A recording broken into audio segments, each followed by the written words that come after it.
everyone, it's Pat from Pat's Ever Music, and although these guitars look really, really different, they actually share a lot of similarities, and I feel that now that I've owned each for 2 years, it's a good idea to make a comparison video. Now in this video you'll hear clips of both of the guitars, one clip after the other, so you can sort of make a comparison. We'll have clean sounds, lead tones, crunch tones, sort of heavier metal tones, all in this one video, and I'm going to go through all of the features. Some similarities and some things are completely different, as you can see. But enough of my rambling, let's dive straight into it. To start off with, let's check out the Schecter. It is a Keith Merrow signature guitar, and it's the second iteration, so it's the Mark II.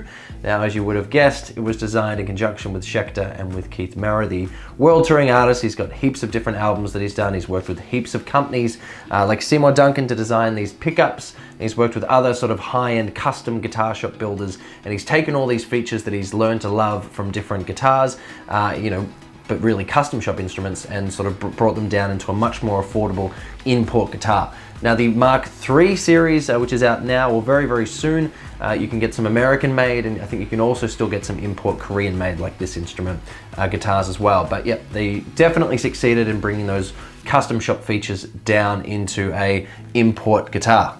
Just stunning. Swapping over to the Strandberg guitar, very, very different design than what you might be used to seeing or playing or hearing. Designed by Ola Strandberg, but also co-designed with many, many guitarists all around the world, I believe.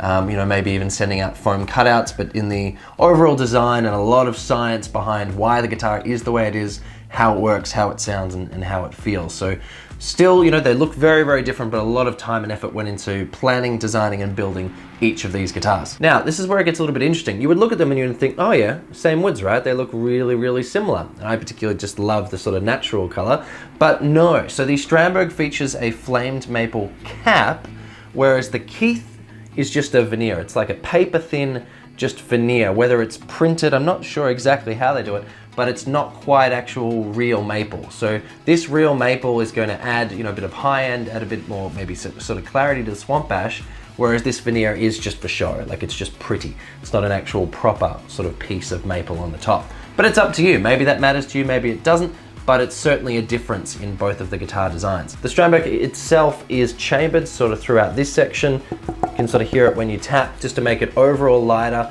It sort of adds sustain and depth to the notes, but it also just makes sure that it's not neck heavy or body heavy. It's really, really extremely well balanced. Whereas the Schecter itself, although it's not chambered, it's certainly, as you can see, it's certainly contoured in a way that sort of brings down the weight while still holding the character.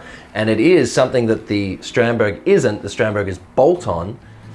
The Schecter is neck through. And that really adds to the, again, the sustain, adds to the depth and character of the notes, and also adds to the overall tunability. Final thing to talk about before I get into another playing clip is the nuts. Really, really important feature. So on the Strandberg, they're actually locked out. So you would use an Allen key when you're sort of changing the strings to bring them all down. Really easy and quick to do. Having a locking sort of nut and bridge is nowhere near as complex or as complicated as having a Floyd Rose or something like that. It's quite simple just to put them in when you're changing strings. So it's locking up here. Whereas what's really cool on the Schecter is, I think this is the only guitar in the world to feature this compensated nut. Now it's a patented Ernie Ball design, and the only reason it's on this guitar is because Keith Merrow is endorsed for strings by Ernie Ball, and so he was able to work his black magic somehow and get this nut on this guitar. It really helps with overall intonation, and it's an amazing feature to have on a non-Music Man guitar. Like in this price point, to get that compensated nut, he's done such a great job, and that really does help the overall intonation.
Now, though we've talked about some similarities of both the guitars, let's talk about some of the differences. Now, as you can see, just by looking at the Strandberg neck here, that the frets are actually on a diagonal. So that's called having fanned frets. And what that means is this neck is actually a multi-scale neck. So that means sometimes, you know, if you pick up like a Fender style guitar or something like that and you hear the words, you know, it's 25.5 inches long, that means the entire neck is that length. But with this guitar, because it has fanned frets, it means that it's actually longer on the thicker strings and shorter on the thinner strings. So it's almost a diagonal neck and the frets are compensating that. Now, the reason why you would have fanned frets and even a multi-scale length at all is it means that when you're really sort of chugging away on the thicker strings and you're hitting the thicker strings with quite a lot of power, having that longer scale helps hold them in tune.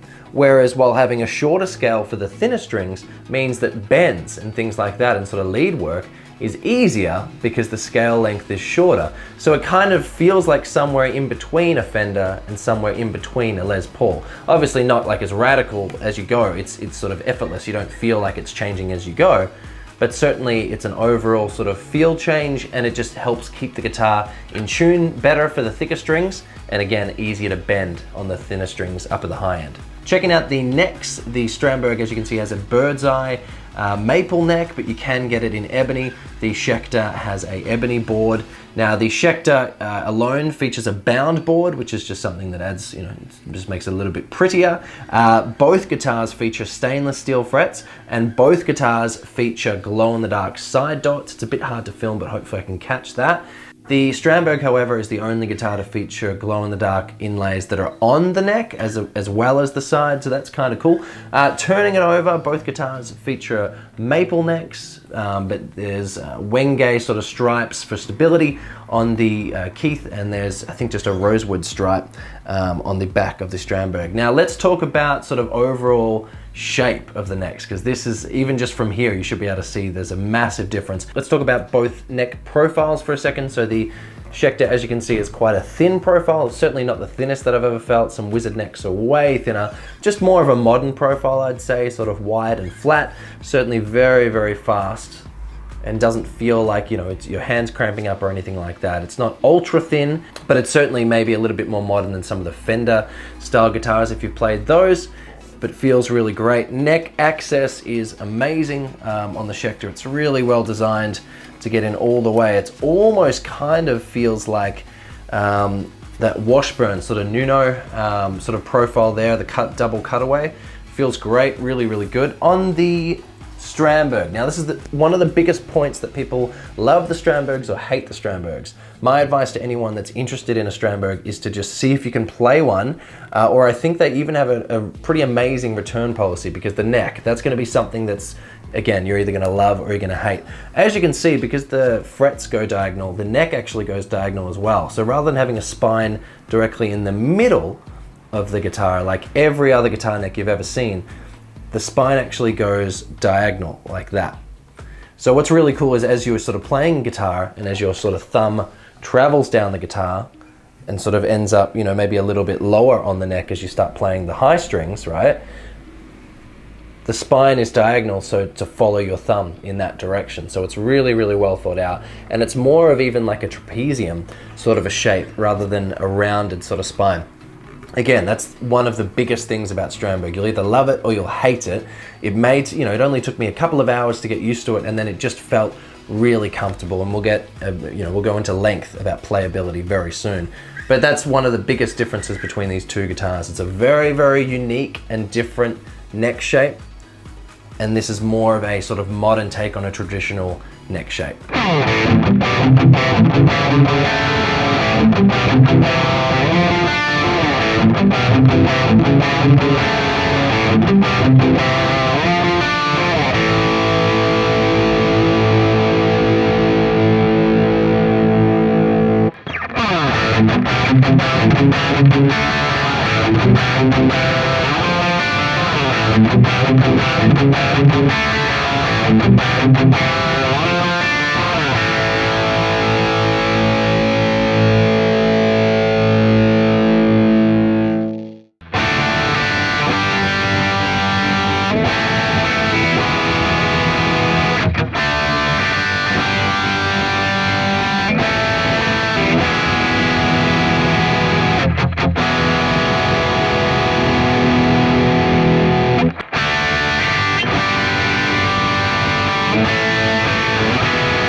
Let's talk about pickups, electronics, and other gadgets found in both of these guitars. Now, currently these guitars in my hands both feature Seymour Duncan pickups, but they're very, very different.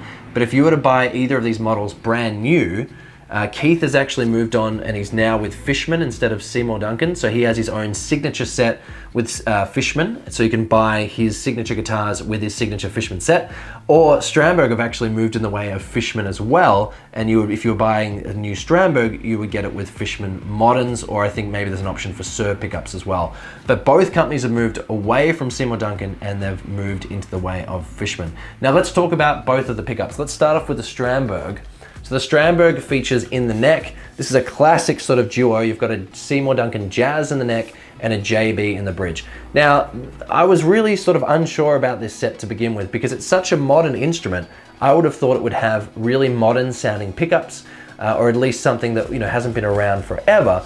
But it makes sense because with the 5-way blade and all the different splitting options that you would have heard in the clean section of this video, you can get so many different sounds. And so I think originally when Ola was designing this guitar at the time, he sort of thought, well, it'd be cool for the guitar to have a wide range of sounds. So completely understand that. Whereas the Schecter guitar, being a signature guitar designed by Keith Merrow, meant for Keith Merrow and fans of Keith Merrow, or fans of sort of modern sort of rock and metal axes, that's what the pickups are great for.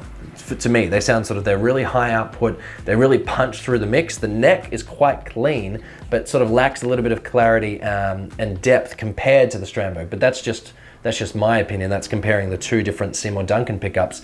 But what I would have loved to do was have Keith's new Fishmans in here and the Fishman Moderns in the Strandberg and do a comparison of that. So maybe next time.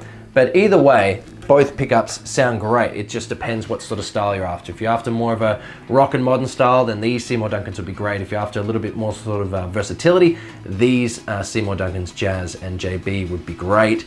But adding those Fishmans, getting extra voices, getting different sort of single coil split options as well, both of these guitars would become instantly more versatile, they'd have more power. So if you were buying one of these guitars secondhand and you thought, oh, they don't have the Fishmans, maybe just buy a set and get them added in. I would, they really are that good. Now, checking out some of the electronics that are found only on either of the guitars, like I said before, there's a 5-way switch on the Strandberg, and what's really, really cool is on the control cover, it's actually a flamed bit of maple. That's really great. I think that sort of shows that the high-end level of detail that's put into each of these guitars.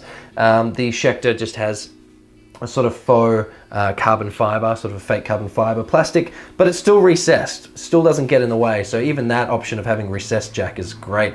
You don't see a lot of jack plates that are recessed, they're just sort of slapped on for guitars this price range. The other thing is with the Keith Merrow, although it just has a volume, no tone, which is different on the Strandberg, it is a push-pull, so you can push it up and split. So although you've only got a 3-way selector, you can push it up and you can get just a single coil or both single coils or just a single coil in the bridge, or when it's down, humbucker, both humbuckers, humbucker in the bridge. So still a lot of options. On the Schecter, you've got locking tuners, which makes string changes so easy. I really wish all guitars in the future would have locking tuners. It seems like just a staple thing to do these days. Whereas on the Strandberg, you've got a locking bridge that you lock in by putting the string through the funnel, sort of through there, and then you twist it till it's closed, and then you use an Allen key to lock the strings down there. And when you're tuning, you actually sort of fine tune. You can easily just use your fingers to tune each sort of string. Now I know that may make it seem like a pain when changing strings, but it really only takes like a couple minutes longer, and it means that overall your guitar is going to stay in tune so much longer because it's locked in 2 different places, so there's really hardly any movement as opposed to sort of a traditional design. Now that's not to say that the Schecter isn't good at holding its tune. I would just say that the Strandberg is better due to being locked off.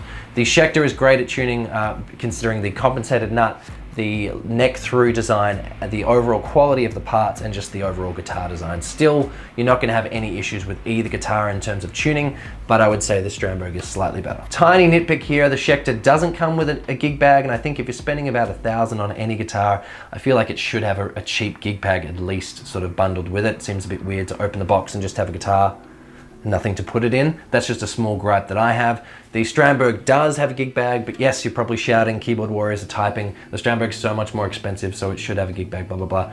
I think any guitar at about $1,000 should come with a gig bag. Now, there's so many features on the Schecter, like the locking tuners, the compensated nut, the neck through design, the branded signature pickups, the overall look and design. There's so many features that they've packed into this guitar to try and make it about $1,000. I'm sure they're already, profits are already dropping, so maybe that was a reason why they couldn't include the gig bag, but certainly in future models, I really do hope they include the gig bag. Let's talk really briefly about the body shapes. Now, I know you look at them and you're like, yeah, it's chalk and cheese. They're both very, very different, but you would have more of a modern take on a traditional sort of super strat. So everything that Keith's learned from all these different guitars rolled into one, and something really out of this world. And you may look at it and think, that's not even a guitar. Where's the rest of the guitar? There's no headstock. I don't get it. So just to describe it to you very, very quickly, you've got here, this cutaway here for when you put it on your leg. It's really, really well balanced. Whereas you've got this cutaway here, maybe you like to practice like that, maybe more of a classical approach, or on this leg. But when you put them both together, so it's leaning here, it fits in. Both cutaways work really, really well together. And even this cutaway up here was designed in a way that if your guitar's leaning like that and you have it more of a classical approach, look, it just fits in perfectly. Everything is designed just for maximum playability, for this to be the easiest guitar to play. You just pick it up, it rests against you really, really well, and it's almost effortless, and just, as a good guitar should, it just disappears, so you can just focus on the music. So every part of it, even sort of the tummy cut there, is designed with playability in mind. And although it, may look a little bit weird and something to get used to, just think everything's designed, with a purpose. Now, the only thing that I would like to see change, but maybe that sort of offsets the guitar when it's on you, sort of standing up, is the strap lock button. It would be cool to see it up here, but maybe from a design point of view, that just wasn't possible. But that was, again, that's just something, a nitpick for me, and it certainly doesn't get in the way, or it's not something I think about when I'm playing it. Checking out the Schecter, as I said before, it's sort of a modern take on, like a super strat sort of design. As you can see, very, very thin, contoured body, big sort of bevel around the top. Overall, there's a forearm sort of bevel all the way around. That's really cool and sort of just makes it really, really easy to sort of strum away. The cutaways are great, heaps of access there, big sort of bevel going around there. And just overall, where the body has been cut away and the shape of the body just means it gets to your chest just that little bit tighter. It's just that little bit easier to play. But when it comes down to the body design, do you want a modern take on a traditional idea, or do you want something that's completely different and 100% playability focused? Really, that's what you need to think about.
thought we'd talk a little bit more about the playability of both these guitars, because they not only do they look different, but they both play very, very differently. Now, the Schecter having a 25.5-inch scale neck that's neck through, and more of a sort of traditional body design, that's the way it feels. It feels like a modern take on a traditional design. Not saying it's a bad thing, but if you've ever owned any sort of guitars before, you're gonna pick this up and you're gonna feel right at home. It's just gonna feel a little bit faster, a little bit smoother. The tummy cut, rather than just being in the tummy area, the bevel goes all the way down to the side. And it just means that, you know, it's gonna make it a little bit more comfortable for you to hold. The guitar weight and size, and the fact that it's sort of slimmed down on the sides and beveled completely on that other side, just means, again, it's gonna be a little bit lighter, a little bit more comfortable to play, but it's gonna feel like a traditional guitar. I'm not saying it's a bad thing, but that's something to think about. Whereas with the fan frets and the multi-scale design, it's gonna hold that tune a lot better up in sort of the thicker strings and the low area. And for the high strings, when you're doing some bending up in the high frets, it's gonna feel easier to bend. It just feels different and it feels unique, and it's something that you can't quite sort of put your finger on it, but as soon as you start playing, you think, yeah, I do like this, I do appreciate that feel, but again, it's different. And I'm gonna talk about the cons of each of these guitars at the very end of the video, but it's something to really think about, not just the overall sort of, you know, look of the guitars, but how it's actually gonna feel, because they both feel very different. Are you after more of a traditional design, something that's gonna feel like all your other guitars that you've played before, which is not a bad thing, you just might be used to it, or do you want something different? Do you want to try something different, something that plays and feels different? And it's worth mentioning that both of these guitars are the lightest guitars I've ever owned. When I picked up the Schecter a few months before the Strandberg, I thought, whoa, this is the lightest guitar I've ever played. This is amazing. It feels so comfortable. I can stand it for hours. It feels great. Then the Strandberg was a whole other level. I would say this is an extremely light guitar, the lightest guitar I have ever played, and just so comfortable because of all those different things we talked about before. But if weight is a thing for you, if you have a bad back, if you play standing up for a lot of time for many, many hours, it's worth even thinking about the Strandberg for that scenario, because there's a lot of guitarists I've talked to out there that have bad backs or recurring back injuries, and having a really light guitar that's effortless to play, that could sway your decision. Something to think about. Here are both the weights of the guitars. Not a massive difference, but still a difference worth considering.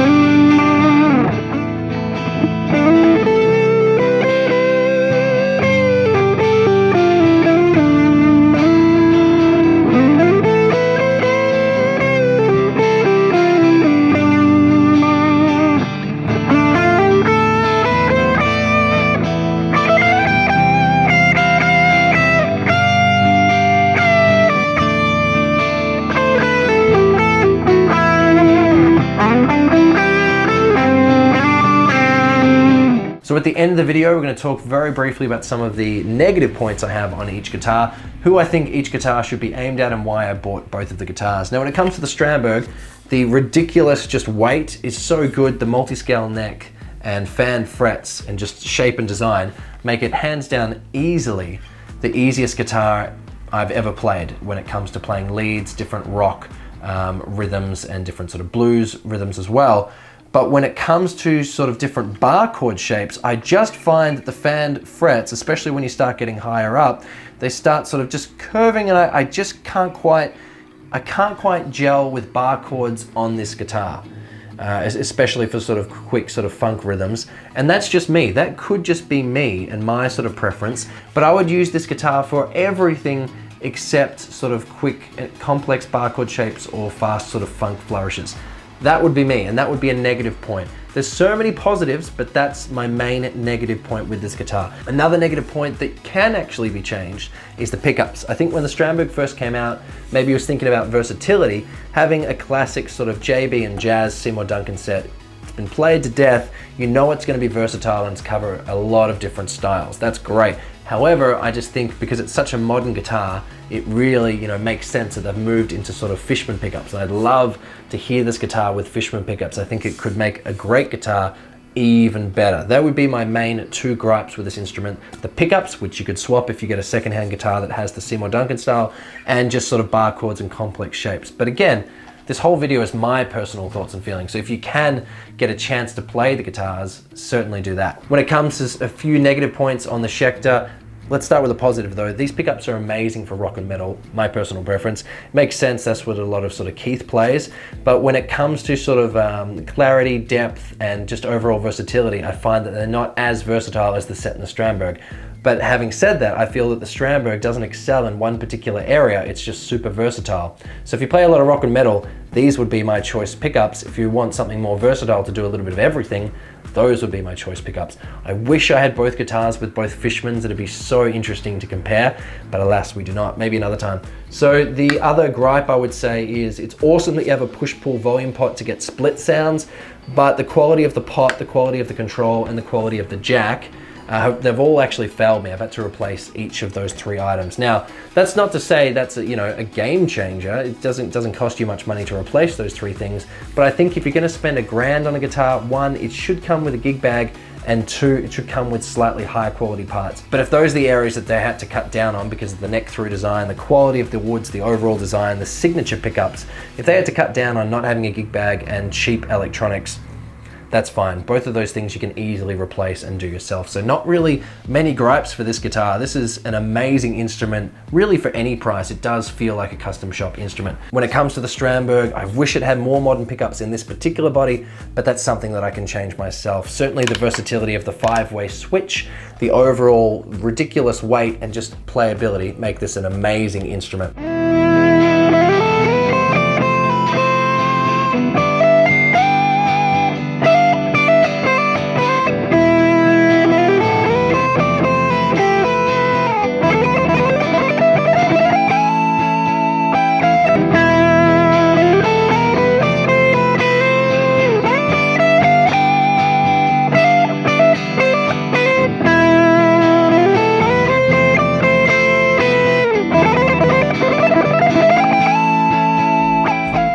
Now I heard about both of these guitars at about the same time. Neither of them was available in Australia. That's why I ordered both, so I could really do a great comparison and just decide, okay, was one better than another? Did one suit my style of playing more than another? Or are both amazing and very, very different? That's what I would say. They're both incredibly amazing, different and unique in their own way. And that's how you need to think of both of these guitars. Both amazing, but both very, very unique in their own right. Do you want an updated feel and modern take on a traditional design, something that's gonna be amazing for rock and metal? Or do you want something that's gonna look, feel, and sound completely different to anything else? Something that almost takes the guitar sort of traditional feel and look and then evolves it, something that makes more sense in terms of playability.